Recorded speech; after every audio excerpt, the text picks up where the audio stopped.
네, 안녕하세요. 오랜만입니다. 로마서 3강이 로마서 2강에 비해서 굉장히 오래 걸렸던 것 같아요. 그만큼 이 강의를 준비하면서 하나님께 물어보고 기도했던 부분, 간구했던 부분도 많았고요. 준비가 좀 많이 오래 걸리기는 했어요. 네, 그래도 너무 많이 늦어지게 된 점 우리 교사분들에게 먼저 사과 말씀을 좀 드릴게요. 네, 그러면은 기도하고 시작하도록 하겠습니다. 하나님, 우리 오늘 로마서의 가장 핵심적인 부분, 우리의 정말 상태에 대한 부분, 그리고 우리가 이것을 어떻게 하나님 안에서 극복하여 나갈 수 있는가에 대한 부분을 나누고자 합니다. 하나님, 이것을 나눌 때 내 생각이 아니라 내 뜻이 아니라 하나님의 말씀을 그대로 전할 수 있도록 하시고, 하나님의 인도하심과 하나님의 긍휼하심이 이 시간에 온전하게 넘칠 수 있도록 인도하여 주시옵소서. 전하는 자나 듣는 자나 다 하나님의 지혜 가운데 머물게 하시며, 하나님의 온전하심으로 하나님 이 모든 것들이 잘 이루어질 수 있도록 인도하여 주시옵소서. 감사드리며 예수님의 이름으로 기도합니다. 아멘. 네네. 실은 제가 이 말씀부터 조금 하고 시작을 해야 될 것 같아요. 네, 제가 지금 로마서 1강을 하고 2강을 하고 그러고 나서 이제 유튜브에 올리고 나서 제가 그 영상들에 대해서 조금 다시 봤거든요. 그러고 나서 좀 부끄럽지만 한동안 슬럼프가 왔었습니다. 저는 그 학교에서 그 어떤 내용에 대해서 발표하거나 그랬을 때 그 발표하는 것을 원활하게 그리고 매끄럽게 잘한다라고 칭찬을 좀 많이 들었었어요. 그런데 막상 유튜브로 녹화를 하다 보니까 제가 생각한 것보다 제 실력이 그러니까 제가 표현하는 그것들이 너무 뭐라고 해야 돼? 형편없다고 해야 될까요? 그렇더라고요. 그래서 그런 부분에 대해서 되게 많이 이제 좌절감을 겪고, 그리고 하나님 앞에서, 아, 내가 이 부분도 교만이었구나, 라고 하는 부분에 대해서 이제 회개도 거치고, 그러고 나서 조금 마음을 많이 편안하게 하고 지금 자리에 왔습니다. 네, 그래서 아마 조금 많이 버벅일 수도 있고, 이제 조금 많이 헤맬 수도 있는데, 우리 교사분들께서 그냥 은혜로 들어주셨으면 좋겠고요. 그리고 조금 더 편안한 마음으로, 그래서 아무래도 언어나 이런 것들이 조금 더 편안하게 아마 나가게 될 것 같아요. 그런 부분에 대해서 혹시라도 제가 실수하는 부분이 생기거나 그런다면, 우리 교사분들께서 이해해 주시고 양해해 주시기를, 너그러운 마음으로 양해해 주시기를 좀 부탁 좀 드리도록 하겠습니다. 네, 그럼 시작하도록 하겠습니다. 먼저 시작은요. 호세아 이야기부터 한번 시작을 해볼게요. 우리 교사분들 호세아에 대해서 다 아시나요? 네, 호세아가 어느 시대 인물이었을까요? 네, 언제 나오는 인물이었을까요? 호세아에 대한 그냥 대강의 배경을 살짝만 설명을 드리도록 하겠습니다. 지금 로마서 강의하는데 왜 갑자기 생뚱맞게 호세아 이야기 하실 수도 있는데요. 우리가 지금 로마서의 주제는 복음이라고 했잖아요. 그리고 이 복음은 바로 우리를 구원하시는 예수님의 능력입니다.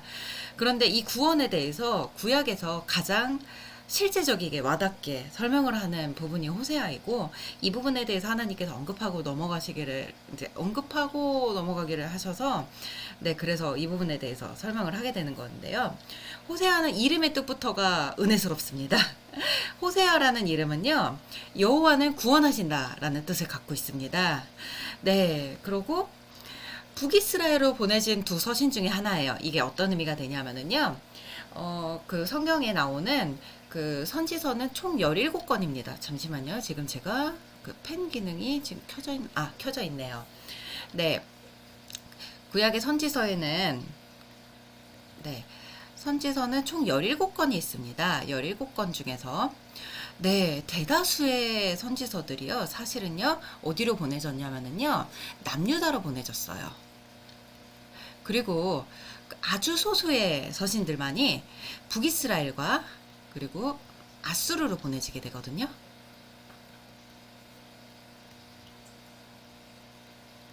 네, 그 북이스라엘로 보내진 서신이 두 권이고요. 아수르로 보내진 서신이 두 권입니다. 그 북이스라엘로 보내진 서신들이 하나님께서는 되게 친절하신 것 같아요. 왜냐하면은요, 외우기가 진짜 쉬워요. 그래서 네, 북이스라엘로 보내진 서신은요, 호세아, 그리고 아모스가 됩니다. 저 이거 이렇게 외웠어요. 호세아로 끝났고 아모스로 시작을 하잖아요. 글씨가 똑같아서 호세아, 아모스 이런 식으로 외우니까 외우기가 쉽더라고요. 아수르도 똑같아요. 그래서 아수르는 요나, 나훔. 이것도 똑같이 요 나로 끝났고 나자로 시작하는 나훔이 아수르로 보내지는 서신입니다. 이 네 권을 제외하고는요 거의 다 남유다로 보내진 서신이에요. 시기상으로는 조금 차이가 있어요. 그래서 이제 바벨론 포로 이전에 쓰여진 서신들이 있고 바벨론 포로 이후에 쓰여진 서신들이 있고 바벨론 포로 기에 쓰여진 서신들이 있습니다. 근데 선지서들은요 그 북이스라엘로 이제 보내진 두 서신이 있는데요.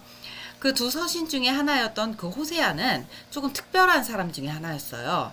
어떤 특별한 사람이냐면요. 선지자들 중에서는 메시지를 전하기를 요구받는 선지자도 있었지만 그 삶을 통해서도 메시지가 전달이 되기를 하나님께서 원하시는 마음으로 어떠한 그런 순종의 형태를 요구하실 때가 있었거든요. 뭐 대표적인 예로는 에스겔이 있습니다. 에스겔 같은 경우에는 어느 날 하나님께서 명령하셨어요.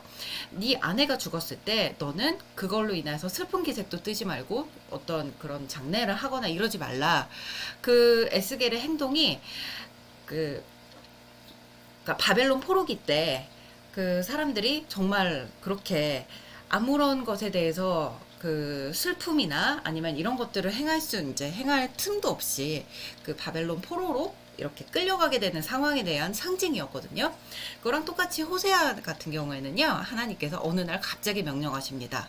어떻게 명령하시냐면요, 너는 음란한 여자를 만나서 결혼을 해라. 라고 얘기하시는 거예요. 제가 이 부분에 대해서는 너무 많이 알 것 같은 부분 중에 하나가요. 제가 결혼을 놓고 되게 오랫동안 기도를 했던 사람이었거든요. 저는 꿈이 사실은 25세 결혼을 하는 거였습니다. 그래서 25세 결혼을 하고 싶은데 짝을 안 주시는 거예요. 그래가지고 하나님 짝 주세요, 짝 주세요, 짝 주세요 이러고 계속 기도를 했었거든요. 근데 만일 하나님께서 어느 날 저에게 명령하셔가지고 너는 음란한 뭐 여자 남자 뭐 이건 상관이 없으니까 너는 음란한 남자를 만나라 만약 이렇게 얘기를 했으면 제가 상당히 많이 마음이 힘들었을 것 같아요. 호세아가 바로 그런 명령을 들었던 사람입니다. 그래서 호세아는 그 명령을 듣자마자 즉각 순종을 합니다. 그래서 고멜이라고 하는 여자를 데려다가 자기의 부인으로 삼습니다. 그래서 그 고멜과 호세아의 사이에 첫째 이스라엘, 그 다음에 둘째 딸인 로루하마, 그 다음에 셋째 아들인 로암미, 이렇게 그러니까 이남 일녀의 세 자녀가 태어나게 됩니다. 그랬는데 이 고멜이 호세아로부터 도망을 가요. 왜냐하면 자신의 그 음녀였던 습성을 버리지 못해서 그 아이들 정말 얼마나 이뻐요. 네, 그 아이 셋을 내버려 두고 도망을 갔습니다. 그래서 도망을 가서 호세아 혼자서 이제 그 자녀들을 키우고 있는데 어느 날 호세아에게 하나님의 명령이 또 떨어지는 겁니다. 너는 그 고멜을 찾아서 너의 부인으로 다시 맞이하여라. 그러고 가서 봤더니 이 고멜이 그냥으로는 그 고멜을 다시 이렇게 데려올 수가 없는 거예요. 왜냐하면 이미 창녀가 되어 있어서. 그래서 호세아가 은 15개와 보리 한 호멜 반, 아마 그게 현재 금액으로는 큰 금액은 아니라 그래요. 그런데 아마 호세아에게는 굉장히 어쩌면 전 재산이었을 수도 있는 부분인 것 같아요. 아무튼 그거를 전체 다 지불을 해갖고 고멜을 사옵니다. 고멜을 다시 사서는요, 하나님께서 이렇게 또 명령하시는 거예요. 그 고멜을 사랑해라. 라고 명령을 하십니다. 그래서 그 호세아는 다시 이제 고멜과 합치고 고멜과 사랑을 하고 그러고 나서 이제 그 세 자녀를 쭉 하고 그 다음에는 하나님께서 그 일을 통하여서 호세아에게 북이스라엘에게 전할 메시지를 계속 얘기를 하십니다. 그런데 이게 북이스라엘을 위한 메시지이기도 하지만요, 현재 우리를 위한 메시지, 구원의 메시지이기도 합니다. 네, 우리가 언급해야 되는 건 이것입니다. 우리는 사실 음녀였습니다. 하나님께서 우리를 원래는 하나님과 영원의 교제를 나눌 사람으로 창조하셨어요. 그런데 우리가 사단에게 그 하나님의 명령을 거역하고 사단에게 우리의 모든 권리를 줘버렸고요. 그러므로 인해서 우리는 하나님의 그 영원한 교제를 나눈 능력을 상실하게 됐고, 하는 죄인으로서 우리는 사망밖에는 기다릴 수 없는 사람들이 되었습니다. 그런데 하나님께서 예수님의 피값을 지불하셔가지고 우리를 다시 사오신 거예요. 네, 호세아가 자신의 아마 전 재산이었을 그 돈을 지불을 해갖고 고멜을 다시 사온 것처럼 하나님께서는 정말로 그 독생자 예수, 정말 하나뿐인 아들인 그 예수님의 피값을 지불하셔가지고 우리를 사오신 거예요. 사실 말도 안 되는 계산법으로 우리를 사오셨어요.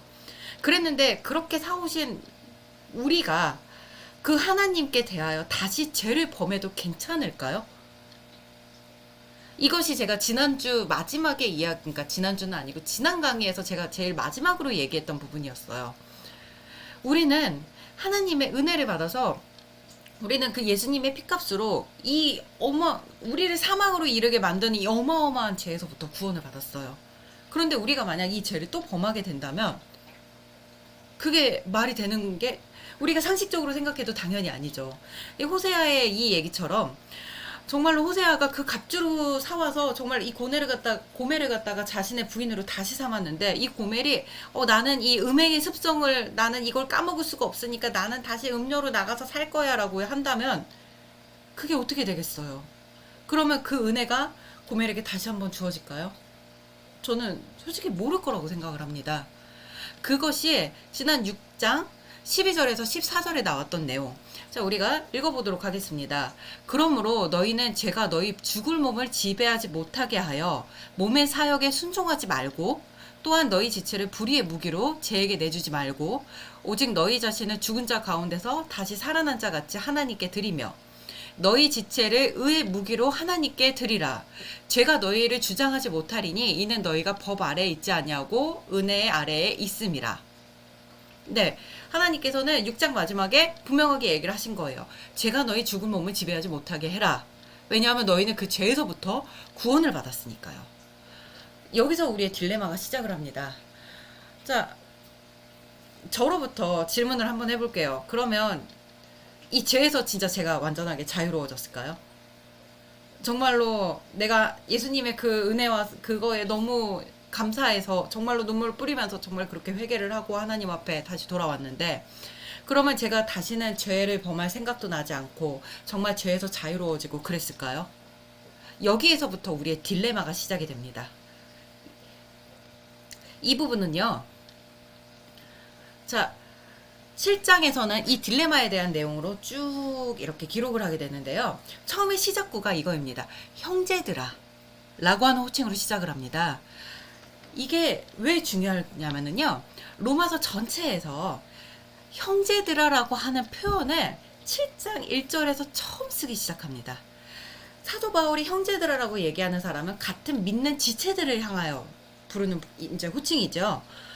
지금 이 7장의 배경은요. 이 7장에 대해서 얘기하는 그 대상자는요. 안 믿는 사람이 아니고요. 믿는 사람이 대상입니다. 믿는 그리스도인들. 예수님의 정말로 그 구원에 의하여 예수님의 그 보혈의 피값으로 인하여 정말 하나님 앞에 회개하고 진정으로 내가 하나님 앞에 구원을 받았다고 얘기하는 믿는 그리스도인이 우리요. 하나님과의 교제가 다시 회복됐다라고 얘기하는 우리요. 그 우리들을 부르는 호칭으로 7장의 이야기가 시작을 합니다. 즉 보편적인 이야기예요. 이거는 그리스도인들이 모두 다 겪는 일이란 얘기입니다. 네, 처음에 이렇게 설명을 하기 시작합니다. 혼인관계의 법으로 비유를 시작을 하는데요. 네, 사도 바울이 구원을 설명하면서 1장부터 6장까지 여러 가지 비유들을 설명을 한 거를 우리가 앞서 보았습니다. 7장에서 설명하는 이 비유는요, 앞장의 설명과는 조금 내용이 달라요. 결이 좀 달라요. 그렇기 때문에 앞장에서 제가 설명을 했던 것들에 대해서는 살짝 이제 머릿속에서 이제 내려놓으시고, 살포시 내려놓으시고, 이 7장에서의 설명하는 이 설명대로 다시금 사도 바울이 이야기하는 그 이야기대로 쭉 한번 따라가 보셔야 돼요. 네, 혼인관계의 법으로 먼저 비유를 하면서 시작을 합니다. 네, 그 1절부터 2절, 3절까지 나오는 겁니다. 내가 법하는 자들에게 말하노니 너희는 그 법이 사람이 살 동안만 그를 주관하는 줄 알지 못하느냐. 남편이 있는 여인이 그 남편 생전에는 법으로 그에게 매인받으나 만일 그 남편이 죽으면 남편의 법에서 벗어나느니라. 그러므로 만일 그 남편 생전에 다른 남자에게 가면 음녀라. 그러나 만일 남편이 죽으면 그 법에서 자유롭게 되나니 다른 남자에게 갈지라도 음녀가 되지 아니하느니라. 가볍게만 설명해 보겠습니다. 남편이 있는 여인이 다른 남자하고 음행을 범하면 그건 당연히 죄입니다. 음녀입니다. 하면 안 되는 일입니다. 그런데 만약 이 남편을 사별했다고 한다면 내가 새로운 남편을 만나서 결혼을 하는 게 문제가 될까요? 세상의 법에서도 전혀 문제가 되는 바가 아닙니다. 이것을 지금 얘기하는 거예요. 그러면서 우리는 뭐에 대해서 자유로워진 사람이냐? 바로 율법에 대해서 자유로워졌다고 얘기를 합니다. 4절입니다. 그러므로 내 형제들아 너희도 그리스도의 몸으로 말미암아 율법에 대하여 죽임을 당하였으니 이는 다르니 곧 죽은 자 가운데서 살아나신 이에게 가서 우리가 하나님을 위하여 열매를 맺게 하려 함이라. 네, 여기서 이렇게 쭉 설명하는 겁니다. 우리가 율법의 법에서요, 우리가 그리스도의 사망을 받아들임으로 율법에 대해서 죽게 되는 겁니다. 이게 펜이 잘 안 보이네요. 네. 그래서 율법으로부터 우리가 죽었습니다. 어떻게요? 우리가 직접 죽어서 벗어난 게 아니고요. 우리가 앞장에서 얘기하셨던 세례와 같은 방법. 그래서 예수님과 함께 죽고 예수님과 함께 사는 것처럼 예수님의 사망을 우리가 받아들임으로써 율법에 대해서 죽게 되었습니다. 그러므로 우리가 영의 법에 새롭게 속하게 됩니다. 이 부분이 6절에 나옵니다. 우리가 영의 새로운 것으로 섬길 것이요 율법 조문의 묵은 것으로 아니할지니라. 네, 여기서 잠깐 중요한 부분입니다. 사도 바울이요, 율법에 대해서 아주 예민하다 싶을 정도로 설명을 하는 부분이 있습니다. 그것이 바로 어떤 부분이냐면요, 율법은 절대적으로 선하다 라고 하는 부분입니다. 율법의 법에서 우리가 해방이 됐다라는 것 때문에 그렇게 얘기하는 사람들이 있었던 거예요. 겉봐, 율법에서 벗어나는 거 보면 율법은 선한 게 아니야, 율법은 악한 거야, 율법으로부터 우리는 무조건 자유로워져야 돼 라고 얘기하는 무리들이 있었던 거예요.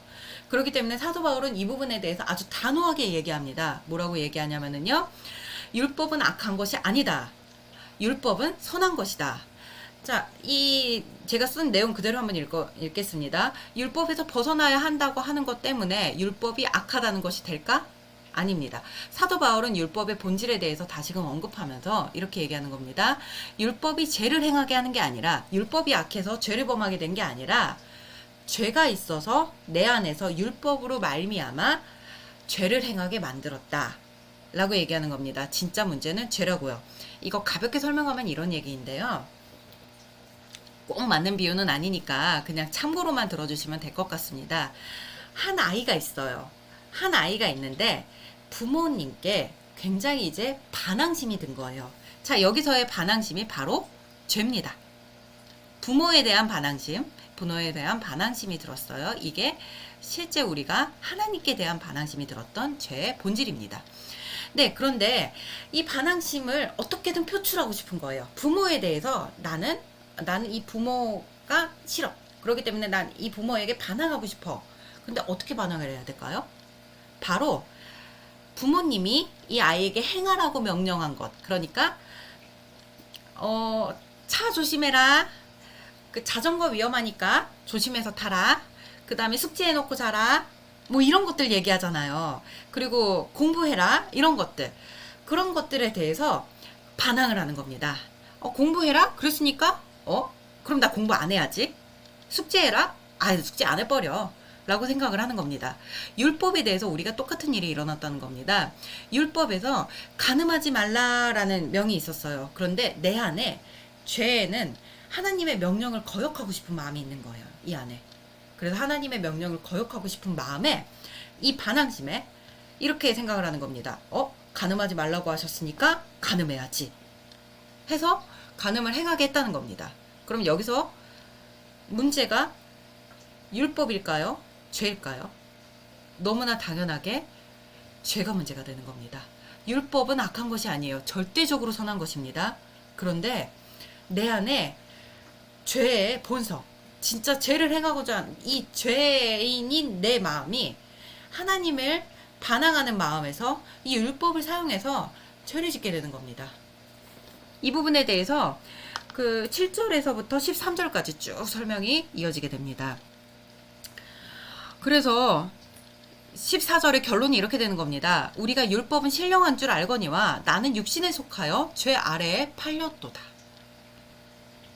그러면서 내 안에 이 죄가 있었는데요, 이 죄가 어떤 문제까지 일어나게 됐냐면요, 나는 예수님의 구원을 받아들였는데도 이 죄의 소욕이 그대로 남아있는 겁니다.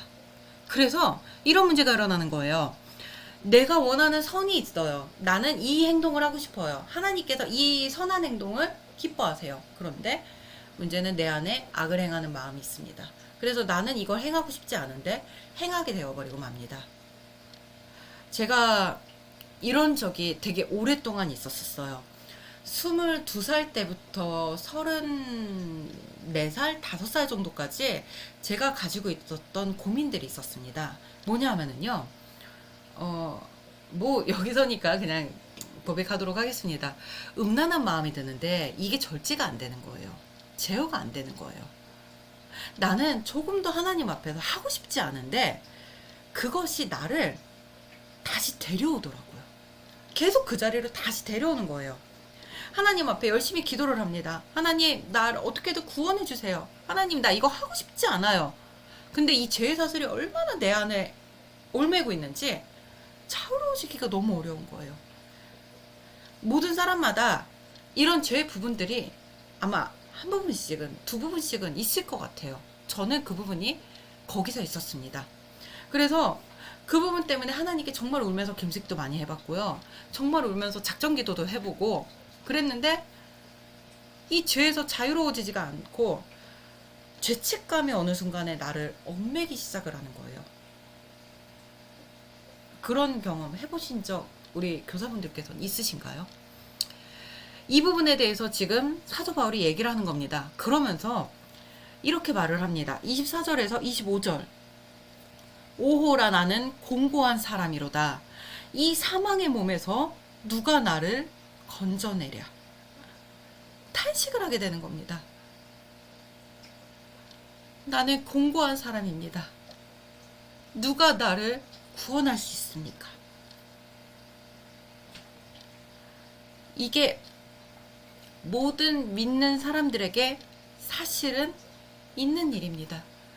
제가 이 부분에 대한 답이 주어지질 않아서 굉장히 오랫동안 사실은 이렇게 시간을 미뤘던 거였어요. 이 부분이 나에게만 있는 일이었습니까? 아니면 사도 바울에게만 있는 일이었습니까? 아니면 보편적인 거였습니까? 라고 하는 질문이 있었습니다. 그런데 성경을 묵상하고 하면서 하나님께서 알려주신 답은 1절에 얘기하였던 형제들아 라고 하는 부분이었습니다. 형제들, 쉽게 말하면 믿는 그리스도인은 모두가 사실은 이 문제에 봉착하게 되어 있다라고 하는 부분을 이번에 새로이 확실하게 알게 되었어요. 근데 바로 25절에 사도 바울이 조금 다른 얘기를 합니다. 우리 주 예수 그리스도로 말미암아 하나님께 감사하리로다. 그런즉 내 자신이 마음으로는 하나님의 법을, 육신으로는 죄의 법을 섬기노라. 왜 여기서 갑자기 감사를 했을까요? 이 부분에 대해서도 저도 계속 이제 많이 묵상을 해봤는데요. 이건 제 생각입니다. 내 안에서 마음으로 하나님의 법을 즐거워하게 되는 것, 하나님의 법을 따르고자 하는 마음이 든 것도 사실은 예수님의 구원으로 말미암은 기적인 거예요. 나는 공고한 사람이어서 나는 지금 이 사망의 몸에서 헤어날 수가 없어서 너무너무 힘든데 사실 이 힘든 상태도 내가 믿는 자가 아니었으면 경험하지 못하는 건 거예요. 그냥 하나님을 믿지 않는 그 사람들은 그냥 죄 안에서 그냥 살아가는 것들이 그렇게 어렵고 그렇게 힘들고 그렇게 갈등되는 상황이 아니에요. 그렇지만 하나님을 따르려는 나는 내가 죄를 범하는 이 상태가 너무너무 힘이 드는 거예요. 왜냐? 나는 그걸 행하길 원치 않거든요. 이 자체가 하나님의 은혜라는 겁니다. 내 안에 하나님의 뜻대로 행하고자 하는 이 마음의 소욕, 이 소욕도 하나님께서 주신 것이기 때문입니다. 그렇기 때문에 사도 바울이 여기서 예수 그리스도로 말미암아 하나님께 감사하리로다 라고 했던 것 같아요. 자, 그러면 우리 7장의 딜레마에 대해서 보았습니다. 죄를 행하길 원치 않는데 죄를 행하게 만드는 나의 육체, 내 안의 죄, 법. 만약 여기서 끝난다면 우리의 복음은요, 사실 복음이 아닐 거예요. 절망의 소식일 겁니다. 왜냐하면 하나님 앞에서 나는 죄를 범하기를 원치 않는데 내가 끊임없이 죄를 범하는 거니까요. 이 죄로부터 내가 구원을 받았다. 하나님께서 나를 살려주셨다라고 얘기를 하는데 내가 끊임없이 하나님을 내가 죄를 지음으로 말미암아 예수님을 십자가에 못 박는 거나 다름이 없기 때문이에요. 그렇기 때문에 지금 여기서 끝난다면 이 복음은 복음이 아닐 거예요. 절망의 소식일 거예요. 그런데 우리에게는 8장이 열립니다. 진짜 복음이요. 우리의 복음이 하나님께서 주신 이 복음이 어떻게 우리에게 완전한 것인지, 얼마나 하나님의 은혜가 세심하게 미쳐 있는지 그 부분에 대해서 한번 오픈해 보도록 하겠습니다. 8장입니다. 1절 이렇게 얘기합니다. 그러므로 이제 그리스도 예수 안에 있는 자에게는 결코 정죄함이 없나니. 왜요? 2절입니다. 이는 그리스도 예수 안에 있는 생명의 성령의 법이 죄와 사망의 법에서 너를 해방하였습니다. 이거 무슨 얘기일까요? 우리 하나님의 해결책은 이거입니다. 그리스도 예수 안에 있는 것. 내가 예수님을 믿는 것으로 얘기했죠. 네, 우리의 구원은요, 예수님을 믿음으로 이루어졌습니다. 그런데 여기서 그치는 것이 아니고요. 그리스도 예수 안에 있는 자에게는 결코 정죄함이 없대요.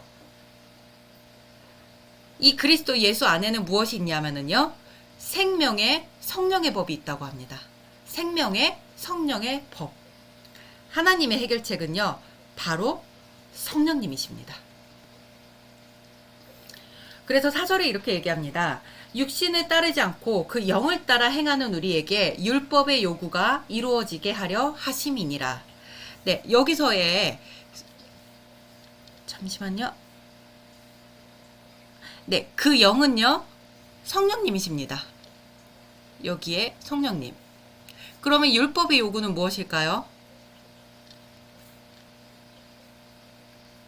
율법의 요구는 바로 예수님께서 한번 정리하셨죠. 너희 마음을 다하고 뜻을 다하고 힘을 다하여 주 너의 하나님을 사랑하라. 그리고 내 이웃을 내 몸과 같이 사랑하라. 바로 하나님 사랑, 이웃 사랑입니다. 성경에서는 얘기합니다. 육신을 따르지 않고 그 영, 성령님을 따라 행하는 우리에게 율법의 요구, 그 율법의 궁극적인 정신, 율법의 궁극적인 뜻, 하나님 사랑, 이웃 사랑, 이 요구가 이루어지게 한다고 하십니다. 성령을 따라 행하면은요.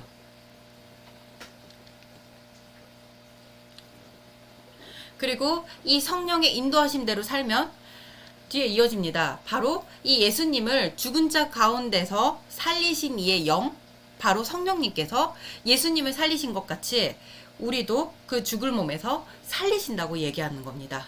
그래서 하나님의 8장의 구원의 전체 해결은요. 여기로 기결이 됩니다. 성령님이요. 조금 더 실제적인 얘기로 한번 가볼게요. 이게 말씀으로 네, 그래 성령님이 답이지라고 네, 그렇게 감동을 느끼고 할 수도 있는데요. 조금 더 실제적으로 얘기를 하고 이것들이 실제로 삶으로 경험되어지기 시작하면 정말 전율이 돋을 때가 있어요. 이러신 적 없으신가요? 기도하는데요. 어느 날 하나님께서 제 안에 이렇게 얘기를 하시는 겁니다. 내가 미워하고 있던 사람, 내가 용서하지 못하고 있던 사람, 그 사람을 갑자기 떠올리게 하시는 거예요. 그러면서 하나님께서, 그러니까 성령님께서 내 안에서 얘기하시는 겁니다. 용서해라. 이런 경험 해보신 적 있으신가요? 내가 하나님 앞에 그냥 괜찮겠지 라고 생각을 하고 수요 예배를 안 가고 그냥 이렇게 자유롭게 있었는데요. 그러니까 자유롭게 있다는 게 죄 안에서 자유롭게 있는 거죠, 사실은. 근데 어느 날 하나님께서 내 안에 알려주시는 거예요. 하나님을 사랑해라. 너의 힘을 다해서 사랑해라. 그러니 예배를 힘을 다해서 참석해라. 이런 거요. 성령님께서는요, 각각 개개인에게 맞춤으로 교육을 하십니다. 알려주세요. 내 안에 무엇이 약하고 내 안에 무엇이 힘이 들고 내 안에 어떤 부분이 죄이고 어떤 부분이 문제인지를 다 아시는 분이 성령님이십니다. 왜냐하면 내 안에 내주하셨거든요. 성령님께서는요, 예수님께서 승천하시고 난 이후에 우리에게 보내주셔서 내 안에 거하게 되었습니다. 그것이 오순절날 일어난 사건이에요. 그러면서 내 안에 계신 영이시기 때문에요, 내 상황을 누구보다 잘 아세요. 그리고 내 안의 죄를 누구보다도 잘 아세요. 그리고 이것을 어떻게 하면 하나님께 인도할 수 있는지도 너무너무 잘 아시는 분이세요.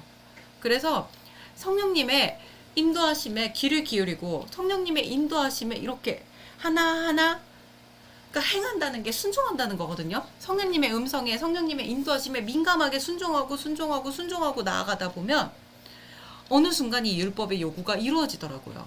제가 아까 얘기했죠. 22살부터 35? 21살, 뭐 2살, 이때부터 아무튼 그 저를 사로잡고 있었던 그 죄가 성령님께서 하루아침에 단번에 해결해 주시진 않았어요. 그런데 어느 날 알려주시더라고요. 이 죄가 얼마나 무서운 죄인지를 알게 하시더라고요. 그러면서 죄에 대한 경각심을 주셨습니다. 그러고 나서 그것이 생각날 때마다 친구가 연락을 하는 거예요. 생각날 때마다. 그러니까 생각을 할 수가 없게 되는 거예요. 친구가 계속 연락을 하니까. 이것도 하나님께서 주신 은혜의 방편이었던 것 같아요. 그리고 그것이 계속 생각이 날 때마다 하나님께서 조용히 얘기하시더라고요. 이 자리에서 벗어나라. 보통 이제 아무도 없는 조용한 상황에서 그 생각에 많이 사로잡혔거든요. 근데 하나님께서 그때 얘기하시더라고요. 조용히 일어나라. 뭐 이런 식으로 하나님께서 저를 계속해서 인도하셨고, 어느 순간부턴가 그 부분에 대해서 많이 자유로워지게 해주시더라고요. 이런 것뿐만이 아니고요. 제 삶에 사실은 이런 경험들이 굉장히 많이 있어요. 제가 지금 그거를 다 어떻게 언급을 할 수 있을까 싶어요. 그렇지만 정말로 우리가 죄를 범할 때, 그러니까 죄를 범하려고 하는 소욕이 있을 때 이것을 이길 수 있는 유일한 힘은 성령님밖에 없습니다. 그래서 성령님의 인도하심에 날마다 귀를 기울여야 되고요. 성령님의 인도하심에 우리가 날마다 순종해야 합니다. 성령님께서는요, 정말로 겸손하신 분이세요. 그래서 내가 성령님의 인도하심에 그 음성에 순종하지 않으면요, 성령님의 그 감동이 사그라듭니다. 점점 그 감동을 듣기가 어려워져요. 그러면 내가 하나님을 정말로 슬프게 하는 이 죄에서 벗어날 수가 없어요. 왜냐하면 내가 성령의 인도에 순종하지 않았기 때문에, 성령님의 인도에 민감하지 않았기 때문에. 그런데 이 성령님의 인도에 날마다 순종을 하고 이 음성을 듣고 귀를 기울이고 그 안에 계속 따라가다 보면은요, 그 음성이 점점 뚜렷하게 들리기 시작하고요. 정말로 하나님 앞에 더욱더 이 죄로부터 자유로워지고 하나님을 향해서 나아가는 이 길이 점점 더 쉽게 느껴지기 시작합니다. 그래서 우리는 이 성령님의 민감한 음성을 듣는 것, 그리고 정말 작은 것부터도 순종하는 훈련이 너무너무 필요합니다. 갈라디아서 5장 16절 18절, 이 갈라디아서도 사도 바울이 쓴 서신이잖아요. 이 부분에 대해서 사도 바울이 조금 더 자세하게, 성령을 따라가는 것에 대해서 조금 더 자세하게 표현을 한 부분이 갈라디아서 5장에 있거든요. 16절에서 18절까지 읽어보도록 하겠습니다. 내가 이르노니 너희는 성령을 따라 행하라. 그리하면 육체의 욕심을 이루지 아니하리라. 육체의 소욕은 성령을 거스르고 성령은 육체를 거스르나니 이 둘이 서로 대적함으로 너희가 원하는 것을 하지 못하게 하려 함이니라. 너희가 만일 성령의 인도하시는 바가 되면 율법 아래에 있지 아니하리라. 아까 얘기했죠. 율법을 행하지 못하게 하는 죄의 몸이 있어요. 그리고 우리는 율법으로부터 궁극적으로는 자유로워진 사람입니다. 그리스도의 몸과 함께 우리는 율법에서 자유함을 입은 사람입니다. 근데 이 궁극적인 자유함을 누리고 살려면은요, 어떻게 살아야 되느냐? 이 죄로부터 자유로워지게는 어떻게 살아야 되느냐? 성령을 따라 행해야 합니다. 성령의 소욕에 민감하게 귀를 기울이셔야 합니다. 이 부분이 훈련이 날마다 되어 가셔야 됩니다. 그러면 이 성령님은요, 우리 로마서 8장으로만 한정지어서 설명을 좀 할게요. 일단 성령님께서는요, 우리가 삼위일체 하나님이라고 얘기하잖아요. 삼위일체 하나님 중에 한 위격이십니다. 그래서 하나님이십니다. 본질상 하나님이시요. 하나님의 능력이시고요. 근데 이 성령님은 예수님께서 승천하신 이후에 우리에게 부어졌습니다. 오순절 마가의 다락방 사건에 그 불의 혀처럼 갈라지는 것이 각 사람의 머리 위에 있어. 그러면서 방언을 말하면서 성령님을 받아들였습니다. 그러면서 우리가 성령님을 모시고 살 수 있게 되었는데요. 성경에서는 하나님의 영, 예수님의 영, 성령, 거룩한 영 등등의 호칭으로 여러 호칭으로 불리고 있긴 합니다. 이 성령님께서는 어떤 일을 하시냐면요. 로마서 8장을 기준합니다. 15절에서 16절 하나님의 자녀인 것을 증언하십니다. 이 성령님은 우리 안에 들어오셔서 우리를 양자 삼아 주십니다. 그래서 이 양자의 영이라고도 부르거든요. 그러면서 성령님께서 우리의 그 하나님의 자녀된 것을 증언하시는 겁니다. 쉽게 말하면 등본 같아요. 우리가 동사무소에 가게 되면 우리가 어느 부모님의 자녀, 그리고 그러니까 가족관계 등록부 같은 것도 떼고 그러잖아요. 그런 것처럼 하늘나라에서는요, 성령님이 내주한 사람, 성령님이 이 안에 계신 사람이 바로 하나님의 자녀인 것들이 확실하게 딱 직인이 찍히고 확실하게 증명서가 있는 사람이 되는 겁니다. 그리고 두 번째는요, 율법의 요구로 이루어지게 하시는 분입니다. 아까 얘기했던 것처럼요, 우리가 성령의 인도하심을 따라 살게 되면은요, 하나님께서 정말로 우리가 율법의 궁극적인 요구인 하나님 사랑, 이웃 사랑에 이르게 하십니다. 그러면서 우리를 날마다 하나님께 가까이 인도하시고요.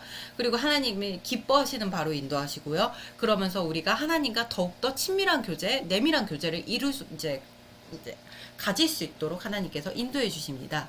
그리고 성령님께서 하시는 것 중에서요, 이 부분이 저는 정말 너무 감사하고 은혜스러운 부분인데요. 바로 우리를 위해 친히 간구하시는 분입니다. 내가 기도하기 힘들 때 있잖아요. 내가 기도하기 어려울 때 있잖아요. 저는 제가 거룩하지 않아서 그럴까요? 저는 하나님 앞에 제가 항상 충만한 마음으로 기도가 되는 게 아니더라고요. 그래서 기도하기가 어려울 때가 분명히 있습니다. 그럴 때마다 저는 하는 게 있어요. 그게 뭐냐면요, 바로 방언으로 기도하는 거예요. 그러면 방언으로 내 안에 있는 성령님께서 하나님께 다 알아서 간구해 주시더라고요. 우리가 그러면서 성령님께서 내 영을 회복시키고 내 영을 소생시키시는 거를 제가 되게 많이 느꼈었습니다. 방언을 예로 들어서 설명을 했는데요. 그런 것 말고도요, 성령님께서는 친히 우리를 위해서 간구하심으로 우리의 연약함을 도우시는 분이십니다.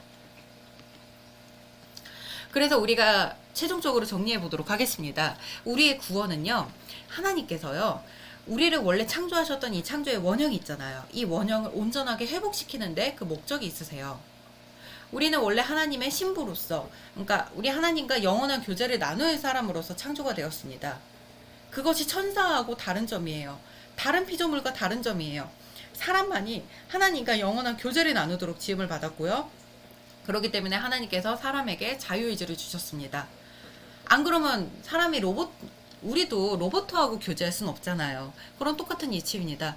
사람과 사람이 만나서 혼인을 하고 사람과 사람이 만나서 교제를 하는 거지 사람과 로봇이 만나서 되는 게 아니기 때문에 하나님께서는 우리와 교제를 나누시기 위해서 우리에게 정말 절대적으로 선택할 수 있는 자유의지를 주셨습니다. 그래서 아담은요, 그러니까 우리 이 창조의 원형을 예수님으로 말미암아 우리가 회복되게 되는데요. 궁극적으로 제가 초등부 설교를 할 때 이 부분에 대해서는 되게 자세하게 설교한 적이 있는 걸로 기억을 해요. 그래도 이제 짧게나마 잠깐 설명을 하고 넘어가도록 하겠습니다.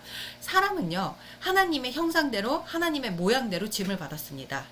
이 하나님의 형상대로 하나님의 모양대로 지음을 받았기 때문에 하나님의 영을 담을 수가 있어요. 하나님의 형상이기 때문에요.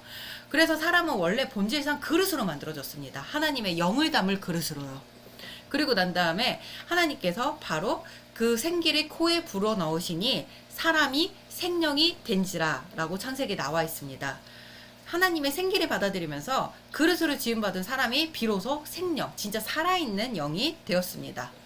문제는 우리가 죄를 범하게 되면서 이 하나님의 생기가 떠나간 거예요. 우리는 본질상 그릇으로 만들어졌기 때문에요. 하나님의 생기가 떠나고 난 우리는 사실은 생령이 아닌 사령, 죽은 영일 수밖에 없습니다.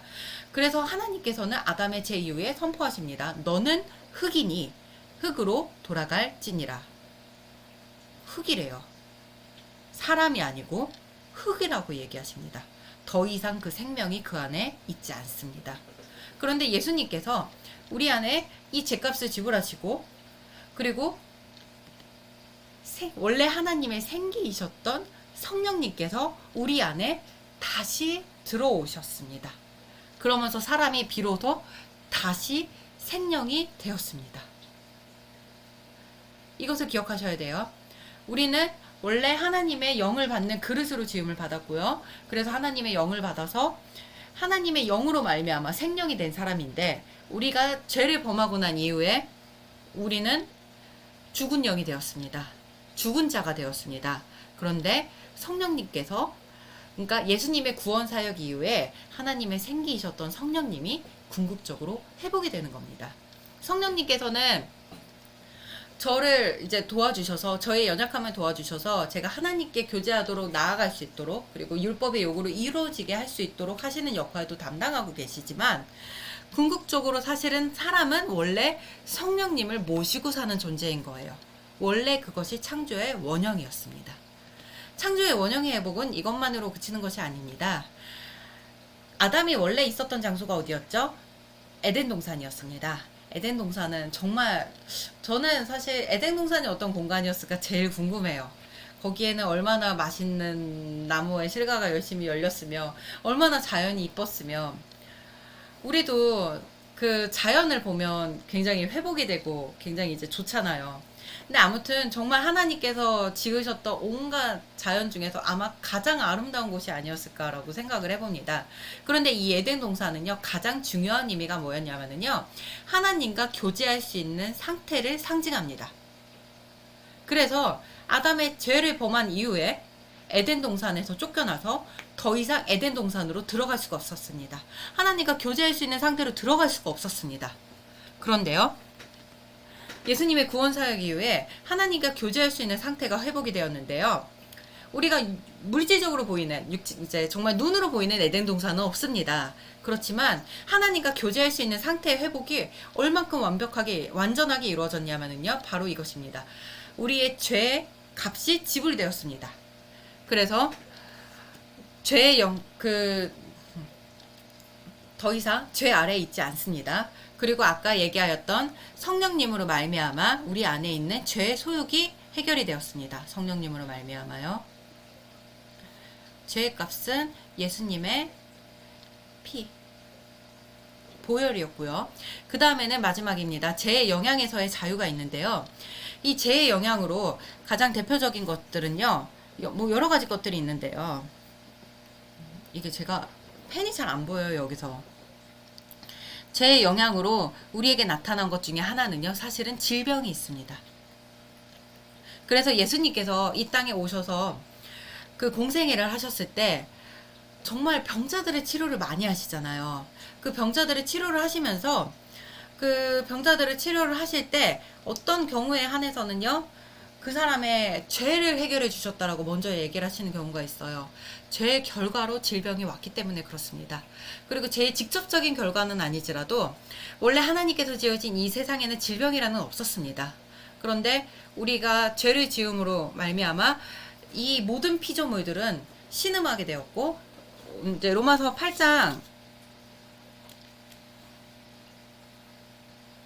19절에서 22절까지 나오는 피조물의 그 고통에 대해서 나오거든요. 근데 이 피조물뿐만이 아니라 인간의 육체도 사실 이 고통의 영향에서 자유롭지 못했던 겁니다. 그래서 우리에겐 각종 질병들이 찾아오게 되었고요. 또 하나 찾아오게 된 것은요, 바로 귀신입니다. 악한 영들의 시달림이요.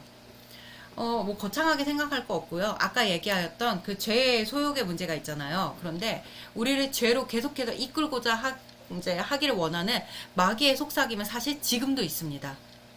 그래서 계속해서 이렇게 유혹하는 거예요. 아우, 그 예배 안 드려도 되잖아. 아우, 이거 하나님 안 보셔.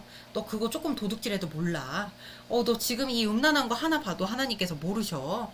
그 누가 알겠어. 이런 식으로 속삭임을 계속해서 지금도 줍니다. 거짓과 같은 그 속삭임이요. 이 죄의 영향도 사실 우리에게 있어서의 그 아주 큰 부분이죠. 그런데 예수님께서는요, 이 모든 부분은 사실은 해결하셨습니다. 그래서 이 질병과 귀신은 뭘로 해결을 받느냐? 바로 예수님의 이름으로 명령하는 겁니다. 그래서 예수의 이름으로 명하노니 귀신아 떠나가라.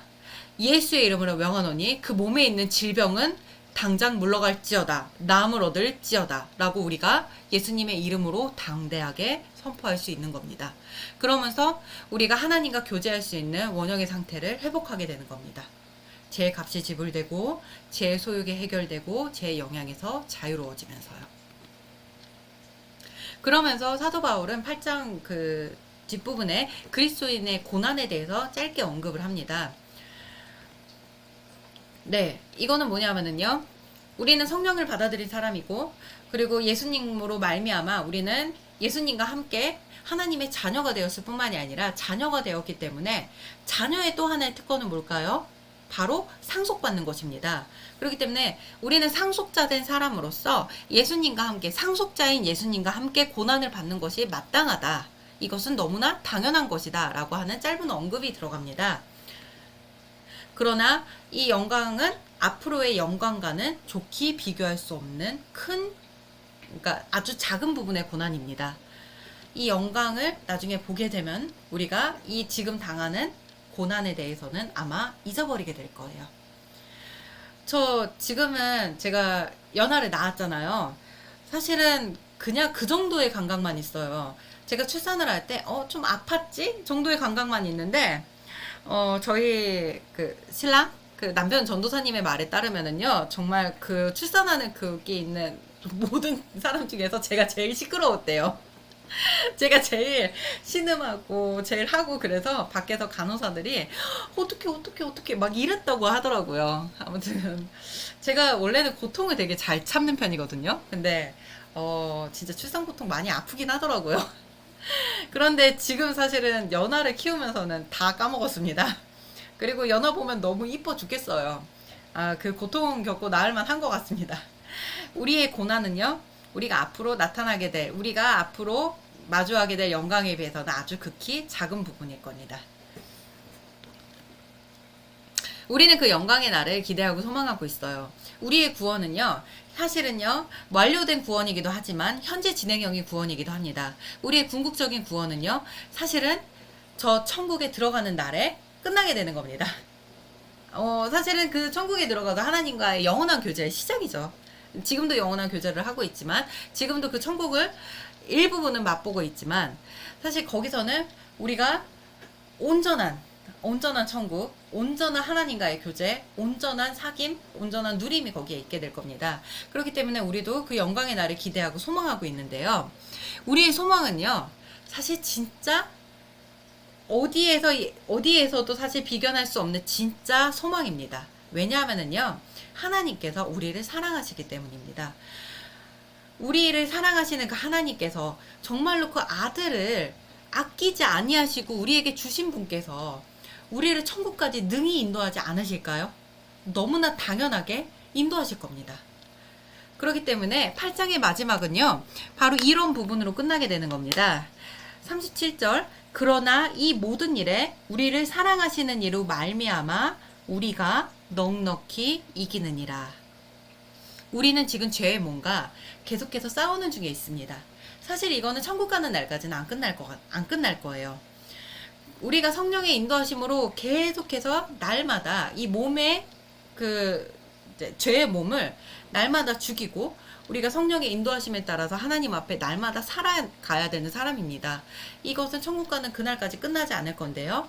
그렇지만 이 모든 일에 우리를 사랑하시는 이로 말미암아서요, 우리는 넉넉하게 이기게 될 겁니다. 아주 넉넉하게요. 그렇기 때문에 마지막에 우리 정말 이 은혜되는 말씀으로 끝나고 있습니다. 내가 확신하노니 사망이나 생명이나 천사들이나 권세자들이나 현재일이나 장래일이나 능력이나 높음이나 깊음이나 다른 어떤 피조물이라도 우리를 우리 주 그리스도 예수 안에 있는 하나님의 사랑에서 끊을 수 없으리라. 아멘. 기도하시겠습니다. 우리를 사랑하신 그 하나님의 사랑을 기억합니다. 우리를 완벽하게 그리고 정말 온전하게 회복시켜 주신 그 하나님의 은혜를 기억합니다. 하나님, 우리가 그 하나님의 은혜를 기억하며 날마다 성령의 인도하신 바 안에 순종하며 나아갈 수 있기를 원합니다. 하나님, 그리하여서 우리 안에 있는 성령을 근심하게 하는 것이 아니라 그 성령님의 인도하심에 순종하여서 우리가 정말 진정한 율법의 요구가 이루어지게 하시고 하나님과의 교제가 온전하게 회복되게 하여 주시옵소서. 하나님, 오늘의 강의가 무사히 끝날 수 있도록 인도하여 주심을 너무나 감사합니다. 하나님, 우리에게 이 로마서를 주셔서 우리에게 주어진 이 구원의 은혜가 얼마나 크고 신묘하고 이것이 얼마나 귀한 것인지를 알게 하시니 감사합니다. 하나님, 우리가 이 구원을 우리의 것으로 더욱더 경고케 하여 주시옵소서. 모든 것 감사드리며 예수님의 이름으로 기도합니다. 아멘. 네, 다음 강의 때 뵙도록 하겠습니다. 그러면 안녕히 계세요.